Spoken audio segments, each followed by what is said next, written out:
皆さんこんにちは。本日の DKTV は大磯ロングビーチに来ております。ここでね、日本自動車輸入組合という、ジャイアですけれども、輸入車をたくさん集めて試乗会を行っているということなんですけれどもね、今回は EV が非常に多いと。最近の EV なんかはね、皆さんもご存知かと思いますけれども、カートップで、あちこち乗ってますけれどもね、今回はこの大磯でいろんなメーカーの車を乗ってみたいなと思いまして、僕的にはね、ガソリン臭くてね、うるさくて、サイドブレーキついてる車が大好きなんですけれども、そんな感じでこの輸入車 EV 車一気乗り行ってみたいと思います。まずは第1弾としてはこれ中国製なんですけれどもね、 BYD っていう、こういう車が出たばっかりということで、ご紹介していきたいと思います。まずはじゃあ広報のまず長谷川さんから、広報の長谷川さんですけれども、この BYD の特徴っていうのは一体どういうところなんですか？はい、BYD はですね、もともとバッテリーメーカーとして創業した会社ですので、やはり EV のバッテリーの部分にかなり強みを持った会社でございます。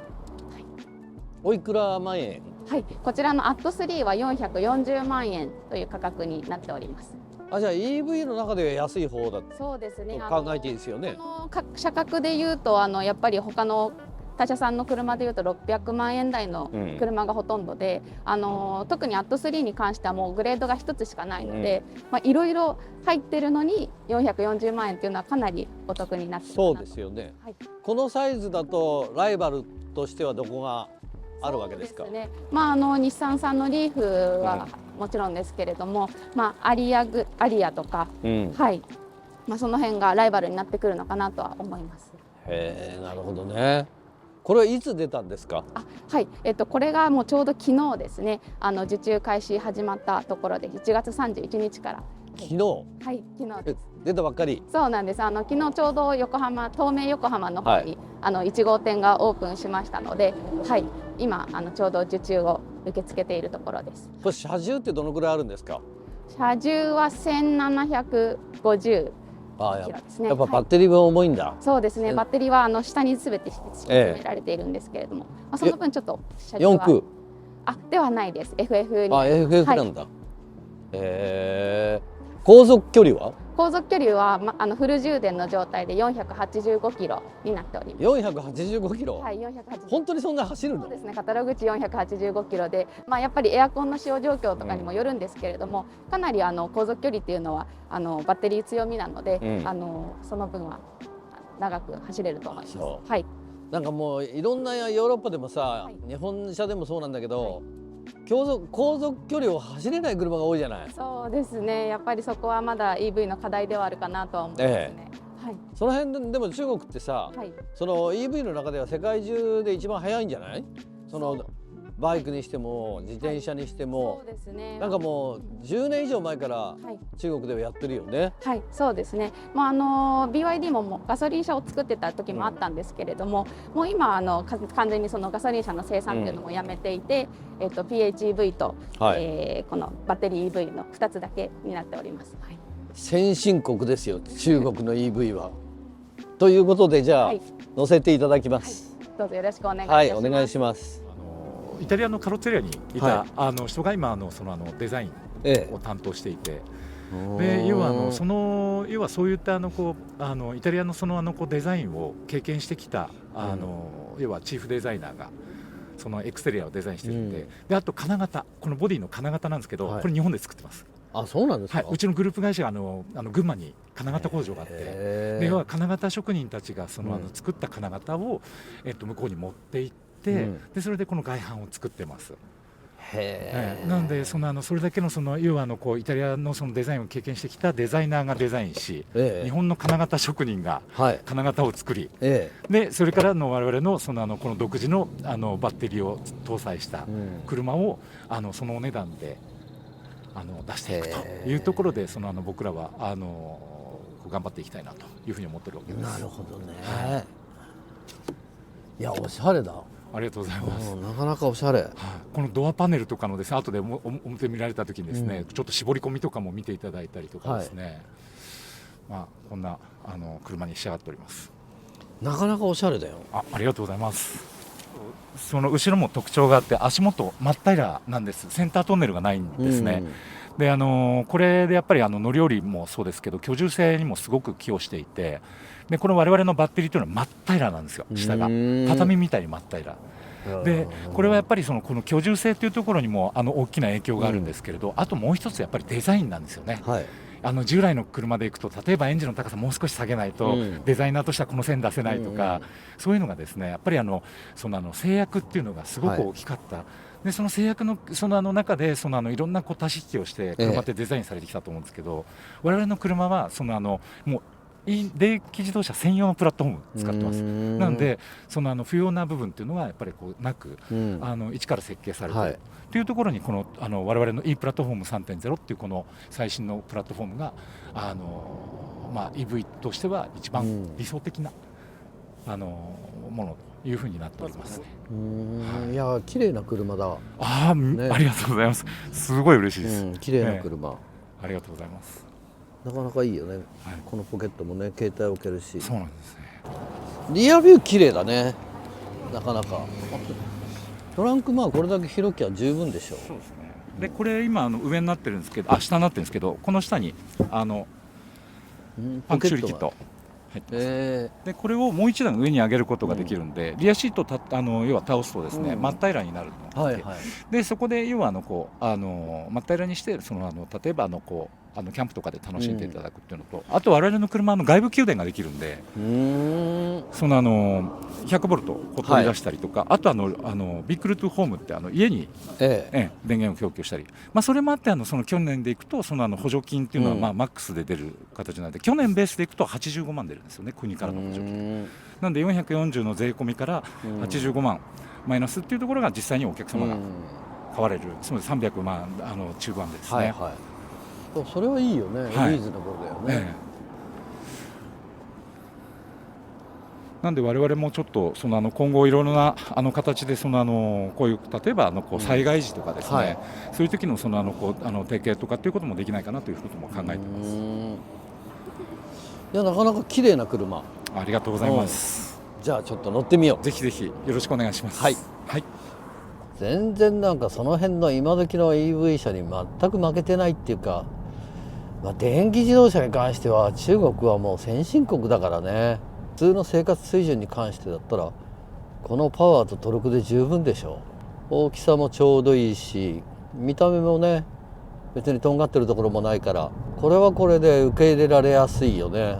中国恐るべし。これで航続距離が400キロ以上だからね。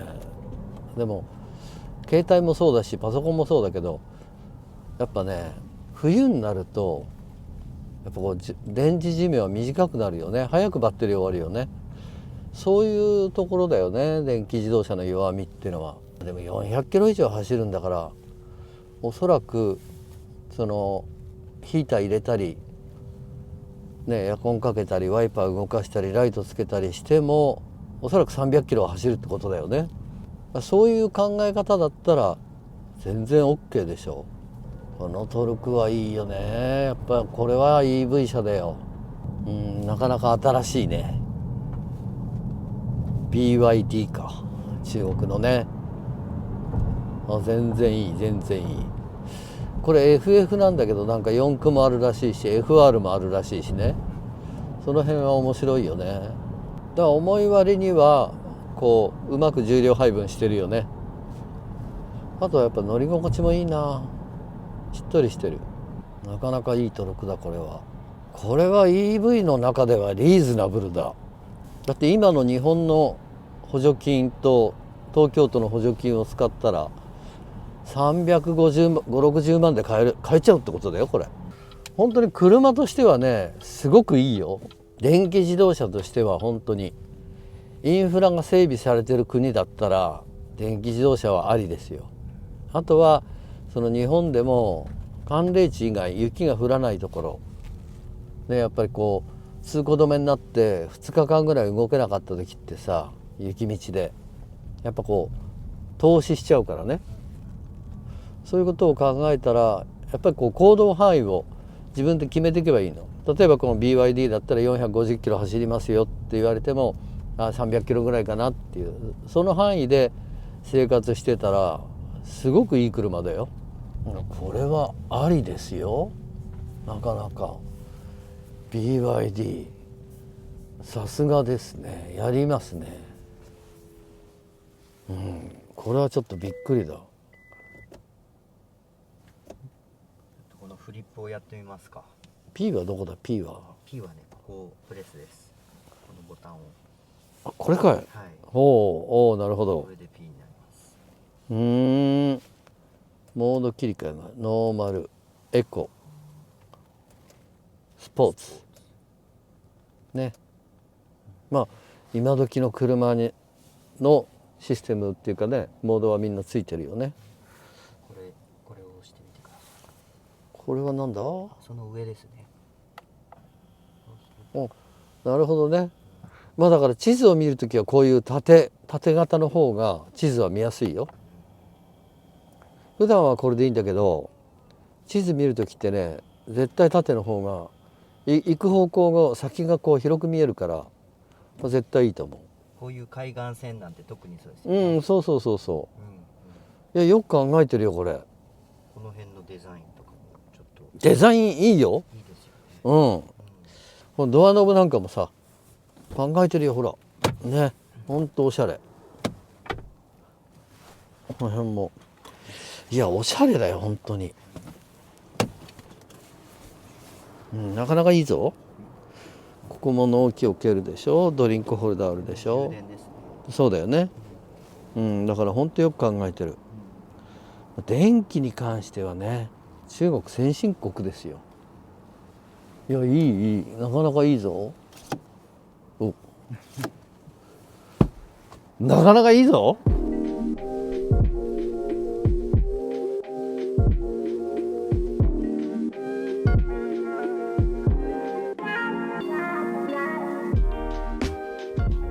さあ続いては EV ではフォルクスワーゲン、はい、これは何という車ですか？はい、ID4 という車です。はい、はい、フォルクスワーゲンの、新しい世代の電気自動車が ID なんとかっていう名前になってまして、はい、ヨーロッパで最初に出たのが ID3 というハッチバック、はい、でこの ID4 が SUV で、はい、この他に ID5 も、クーペ SUVで、あと ID バズっていうミニバンがあります。であとは、つい最近アメリカのショーで ID7 っていうミディアムセダンが、出たんですけれども、全部同じその開発プラットフォームをベースにした、いわゆる電気自動車専用設計の車になってます。この車の大きさだとライバルは何ですか？ライバルですか、電気自動車でいうとこのクラス結構多くて、国産メーカーさんですと日産さんのアリアとか、はい、あとトヨタさんの BG4X、スバルさんソルテラとか、そのあたりが同じぐらいのボディサイズの電動 SUV になりますね。これ金額はどのくらいですか？はい、こちらにお持ちしているのがプロというバッテリーが多いグレードで、はい、648万8000円なんですけれども、エントリーのもう少しバッテリーが小さいものでしたら514万円からあります。はい、その514万円だと、はい、航続距離は何キロぐらいですか？435キロで、こちらの648万円のものが618キロですね。そんなに走ります？はい、1充電の618キロがバッテリー容量で77キロワットアワーで、かなりの大容量バッテリーを、はい、搭載しているので、そういった走行距離、WLTC モードの場合の話なので、はい、実際のエアコンとかいろいろ使っていただくと、ちょっと1割2割ぐらい差し引いていただいた方がいいかなとは思いますけれども。そうですよね。はい、だけどね、これはいつ出たんですか？昨年の11月の22日に発表いたしました。じゃあ出たばっかりですよね。そうですね、はい。まだだからデビューして間もない車です。そうですよね。なんかフロントグリル見るとみんなこう電気自動車ってこういう顔ですよね。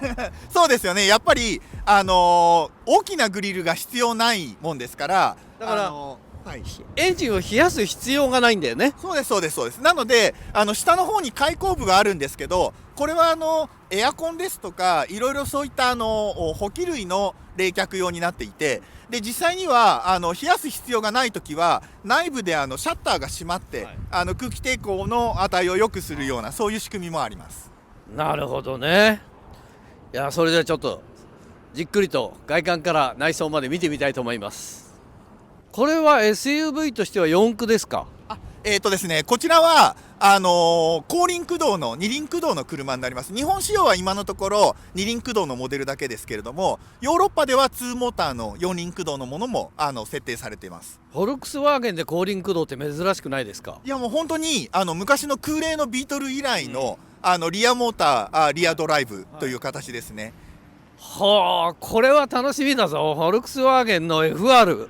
タイヤサイズもフロントとリアで幅が違って、リアの方はトラクションちゃんと受け止めれるように255サイズのタイヤを履いてますね。いやー、それは楽しみだ。フォルクスワーゲンが FR。エンジンと比べてすごく小さく作れるので、リアにモーターを搭載してるんですけれども、これ下にちょっと物入れスペースがあるぐらい、そうですね、ラゲージスペースもかなり広く作れてます。あ、結構広いですね。はい、特にやっぱり、ホイールベースを長く取ってバッテリーをたくさん積めるように作られている車なので、インテリアのスペースがすごく広いこと、それからもうリアにモーターがあって、そのプロペラシャフトとかあるいは内燃機関のようにエキゾーストパイプが真ん中を通ってないので、真ん中に、座る人も足元が広いっていうところが特徴ですね。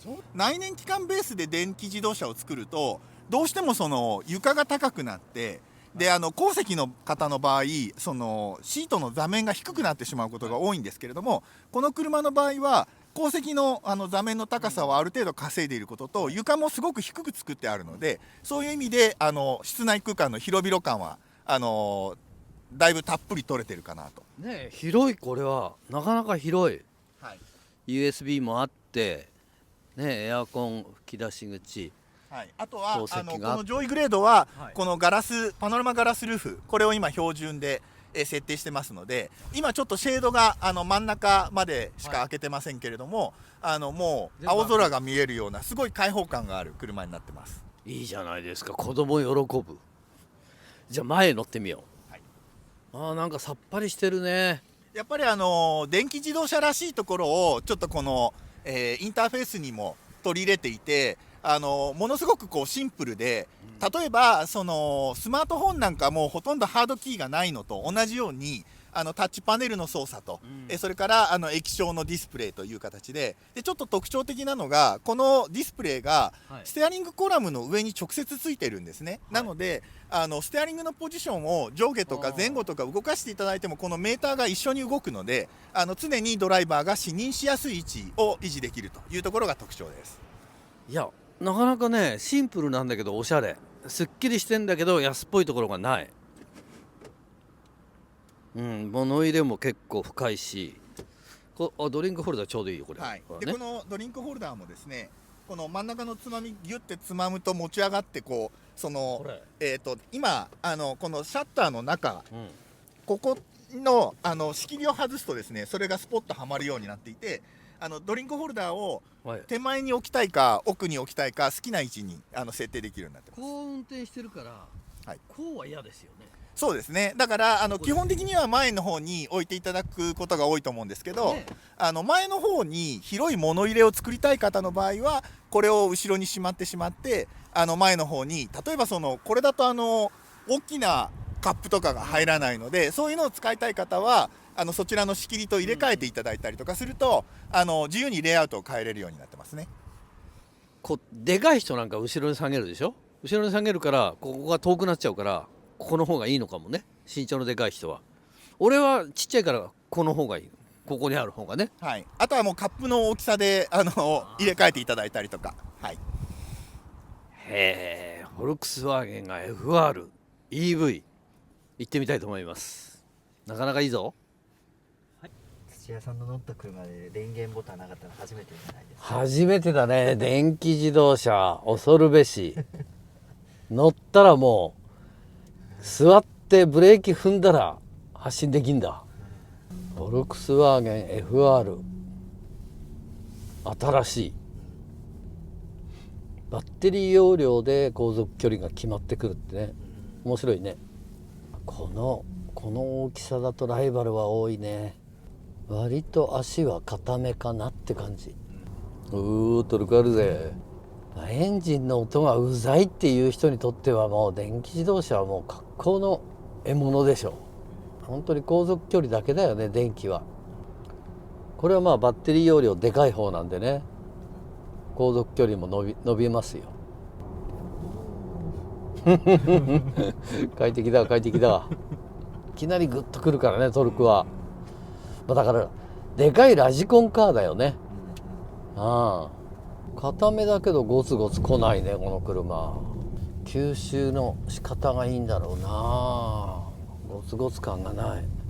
まあだけど本当なんか今時の車っていうかね、電気自動車はみんなこういう iPad みたいだよね。いい悪いは別として本当なんかみんなもう世界中がこういう感じだね、作り込みが。俺はやっぱりカチカチカチカチが好きだな。おっさんは古いんだよね。タッチパネルっていうのは見てから触んなきゃいけないからさ、やっぱこうカチカチは見なくていいわけよ。カチカチカチカチだから。ただ日本のインフラは追いついてない。いいなあ、こう後ろがぐーっと沈み込んで押し出すってやっぱ FR ならではのいいね。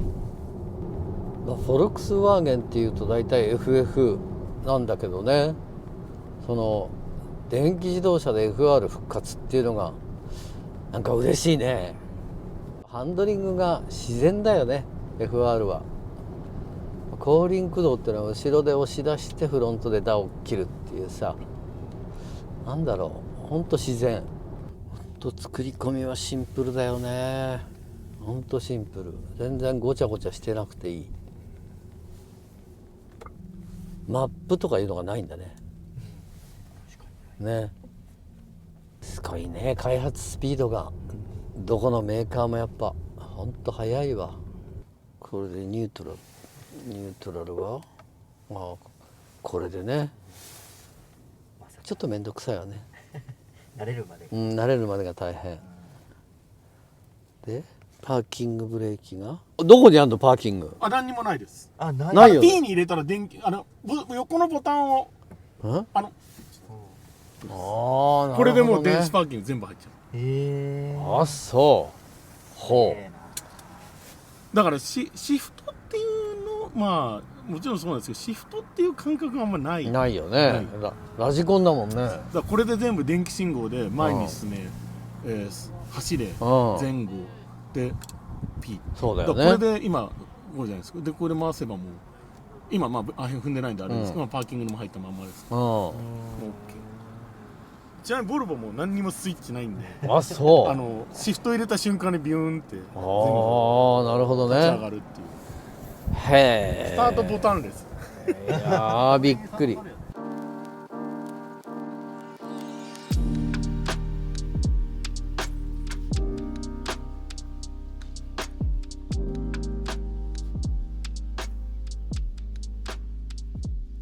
さあ続いての EV はボルボです。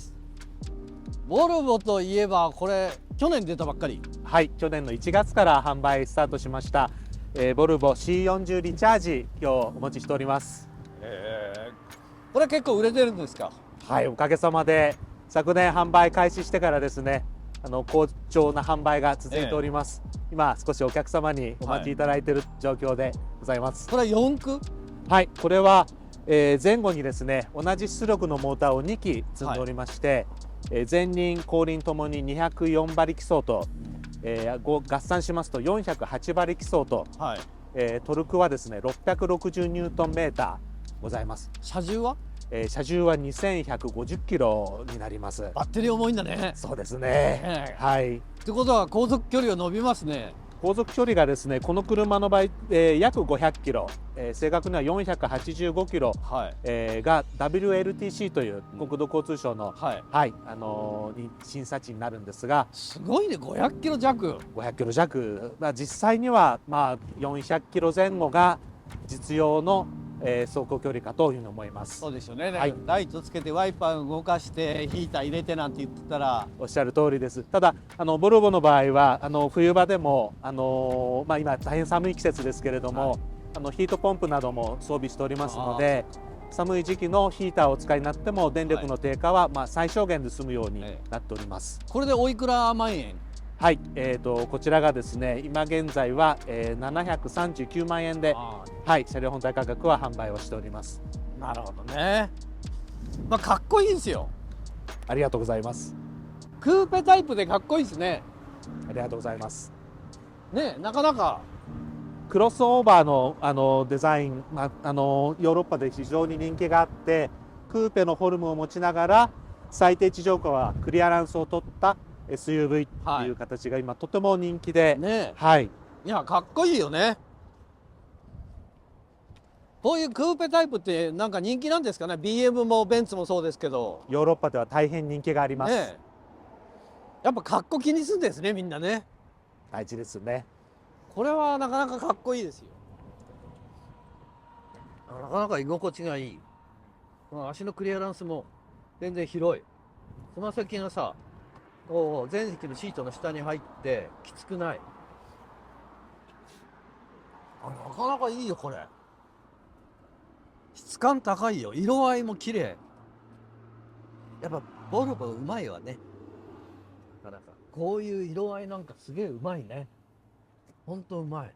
モーターなんだけどセンターコンソールがあるんだね。はい、ガソリンエンジンモデルと一部のパーツを共用してまして、はい、ボディも共用している部分になります。はい。普通なんか EV だとこれフラットになるじゃない？フロアは。そうですね。ね。ボルボは年間70万台ぐらいの販売台数で、電気自動車だけで専用モデルを作ると、またコストも上がってしまうので、共用できる部分は共用して、独自性を持たせる部分は独自性を持たせてということで、メリハリをつけてます。はい、これも開放感ありますね。屋根も、はい、グラスルーフで紫外線は99% カットするタイプですので、はい、はい、全席にちょっとチェックしてみよう。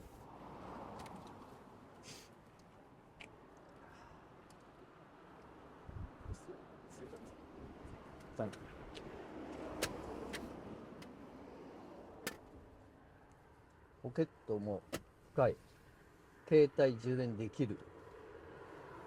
あれ？今開けていただいたポケットは実は外に取り外しも可能で、あ、そうなの？はい、パカッとそのユニットごと取り出すことができます。なるほど。ですので中にこう入ったものをこう取り出したり、くず入れなどとしてお使いいただくこともできるんですが、なるほどね。はい、他のボルボと違って非常に小物入れなんかもたくさん設定されていたり、ドアポケットも非常に大きくなっていて、大型のラップトップコンピューターやペットボトルなんかも縦に収まることができます。はい、ペットボトルなかなかいい位置。ドアポケットも1リッターグラスのペットボトル縦に入れるようなこと、あんまりお使いになることないかもしれません。おっしゃる通りです。あとこうした素材はリサイクル素材を多用していて、実はこの車ですね、動物の皮革を使ったものが一切ありません。今うるさいもんね。はい、ハンドルも本革巻きに見えるんですが、実は本革ではない、はい、素材を使っております。重要だよね、今の時代ね。そうですね。動物愛護団体から訴えられちゃうもんね。だけど本革に見える。はい、握った感じも、はい、触り心地もね。うまいね、作り込みが。やっぱシンプルですね、この辺がね。すごくシンプル。運転席も座ってみますか？運転席座ってみようよ。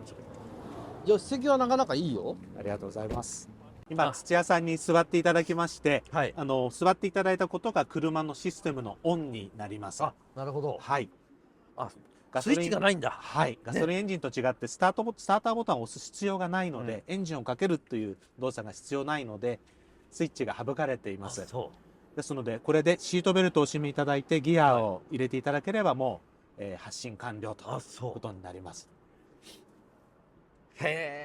あともう一つアピールさせていただきたいのが、ちょうど中央に今揃っておりますこのモニターなんですが、音声認識非常に優秀な Google アシスタントが使えます。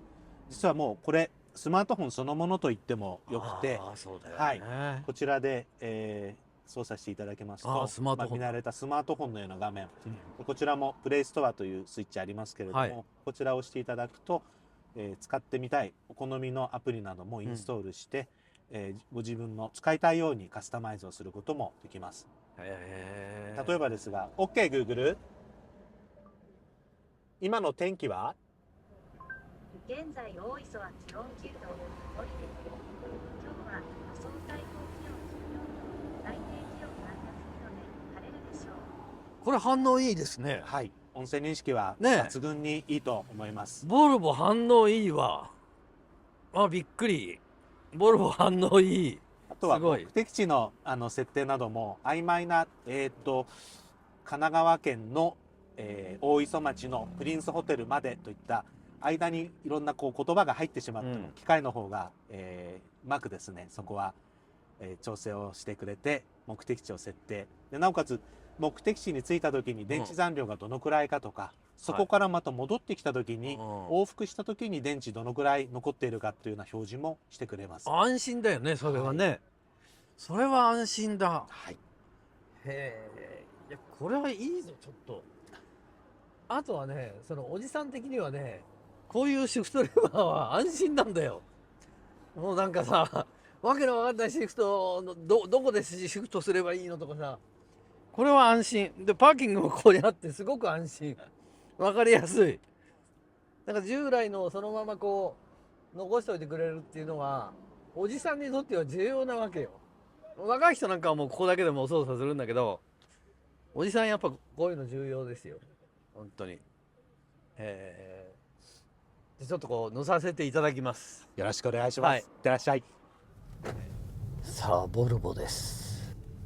でね、このセンターメーターがすごく見やすい、シンプルで余計なものが何にもないの。本当にもうスピードメーターと D レンジだけしかない。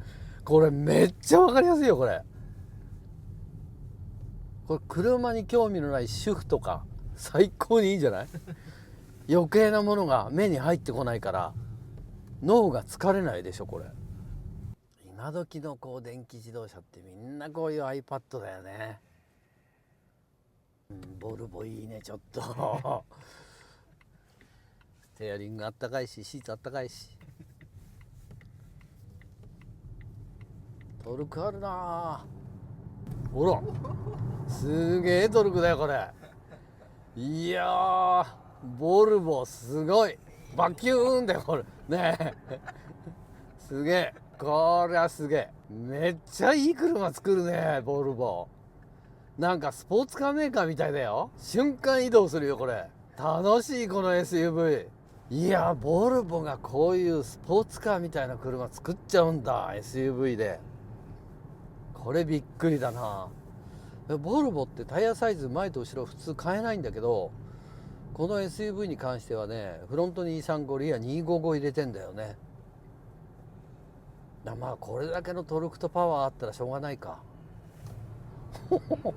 笑うしかねえ笑うしかねえよすげえ楽しい楽しい。真面目な車作りメーカーよボルボって。航続距離も400キロぐらいだよね。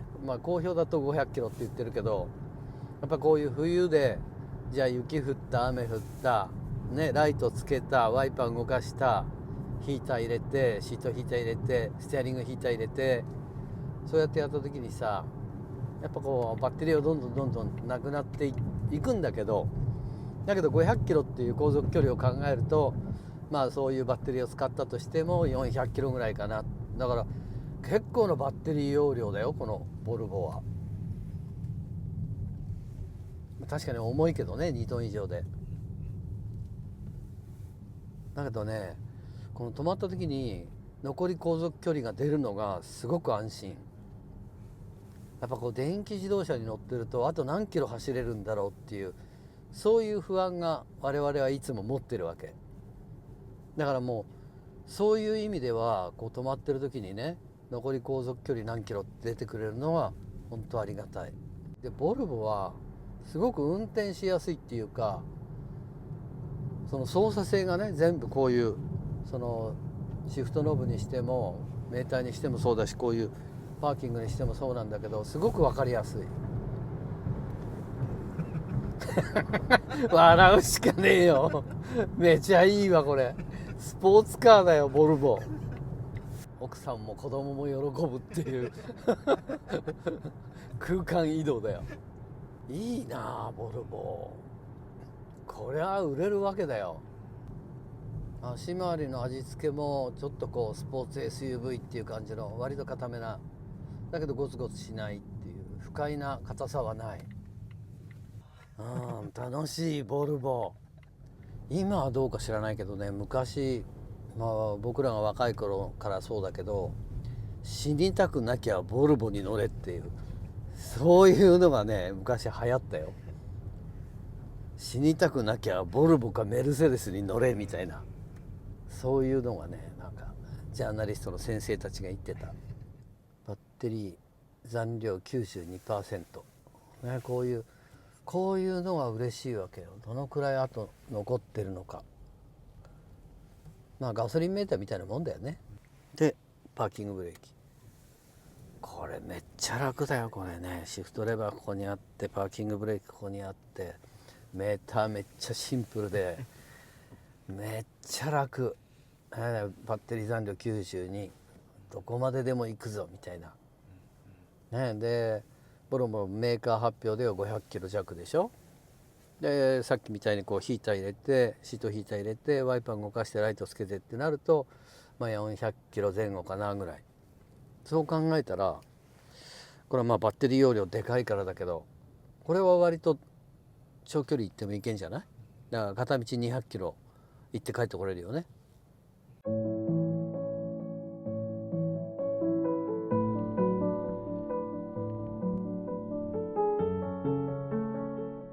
さあ続いての EV は BMW です。これ BM の何ですか？ BM の i4 i4 というモデルになります。 i4、 はい。ほ4シリーズグランクーペう、はい、のボディに、電気モーターを足した、i4 の電気自動車になります。4駆？これは2駆モデルに、はい、4駆モデルもございますが、こちらは今日は2駆のモデルをご用意いたします。はい、車重は2080キログラムでございます。大体2トン超えだよね。そうですね。バッテリーつくからね。はい。おいくら万円ですか791万円でございます。じゃあBM としてはリーズナブルだよこれ。航続距離ってどうですか？帰り乗っていただいても400キロは行くと思います。それはすごいわ、それはすごい。大体メーカー公表っていうのはね、俺は信用しない。夜運転して冬ライトつけてヒーター入れてシートヒーターも入れてなんてやってるとどんどん減ってくるのね。そうですね。そうですね。ね。はい。それがでもだいぶ改良されてるんですよ、近年は。改良されております。そうですよね。はい。実用の問題ない実用の距離が。はい。野沢さん乗りました？乗りましたよ。本当に？はい。乗っております。ベンベンやってんじゃない？いや違いますよ。乗ってます。とてもいいしっとりしたいい車になってると思います。そう。はい。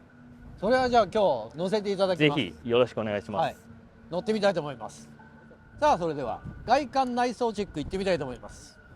顔はこれ独特ですよね、この花。はい、4シリーズこの大きいキドニーグリルね、はい、特徴的なものになっております。GT 選手権で見慣れましたけどね。ありがとうございます。花は、はい、時々早いですよね。時々早い。去年はちょっと一勝させていただきながら、ね、はい、ちょっと中も見させていただきます。なんかコックピットみたいな、コックピットになるんですね。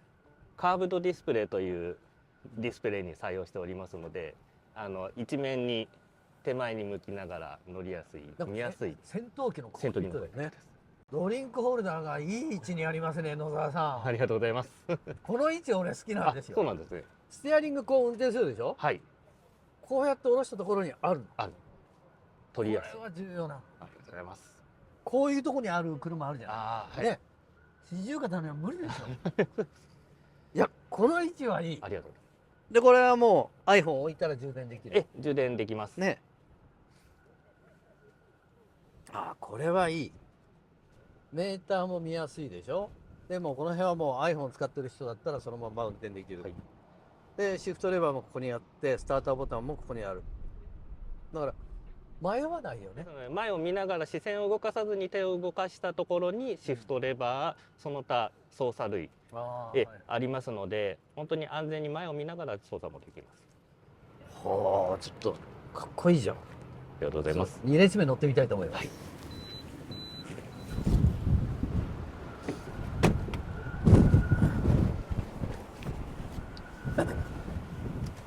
あ、足元も広い。足元広いね。本当だね。はい。まあまあまあ。ここにあるんですよ。ここにある。まあまあ。でも、まあ BM はね、車作りうまいからね。へえ。これ野沢さん。はい。パワー的にはどのくらいのパワーなんですか？パワー的には340馬力ああ、じゃあ十出ております。分ですね。はい。へえ。M4 のボディでしょ？そうです。M4 のグランクーペのボディになっております。そうですよね。できますし、後ろで温度調整もできる。これはなかなか便利ですよ。まあだけど BM の車作り綺麗だね。品がある。700万円でしょ？はい。オプションも入れて800万円台でお買い求めいただけますので、もっと高いかなと思ったけど、じゃあ乗させていただきます。よろしくお願いいたします。はい。さあそれでは続いての EV は BMW i4 です。これなんか新鮮だな、このメーター。なかなかいいぞ。なんか雰囲気いい。足は割と固めかな。i4 なかなかいいトルクだよこれ。ねえ、めっちゃいいじゃんちょっと。さすが BM。モーターすごいね。バキュンだよこれ。これも空間移動だよほら。ねえ。もう笑うしかない。めっちゃいいね。コンフォート乗り心地いいね。じゃあスポーツ。お、メーター赤くなったぞ。いいじゃん、なんかやる気にさせる。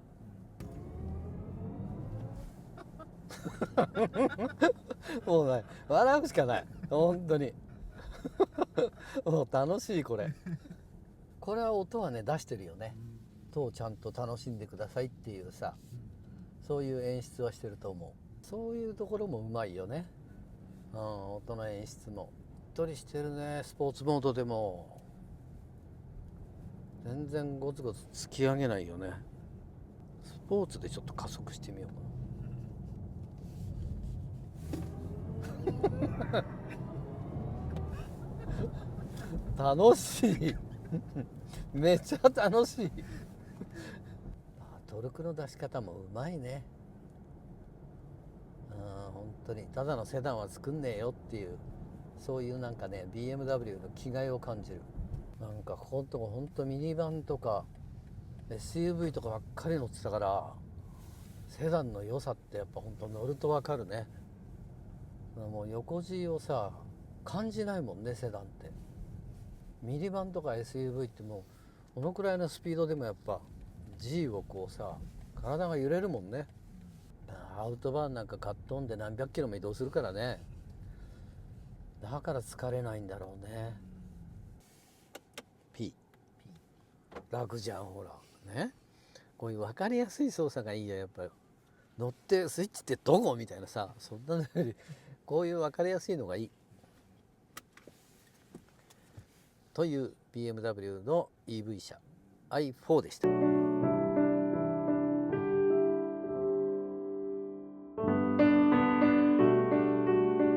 中国のなんだっけ BYD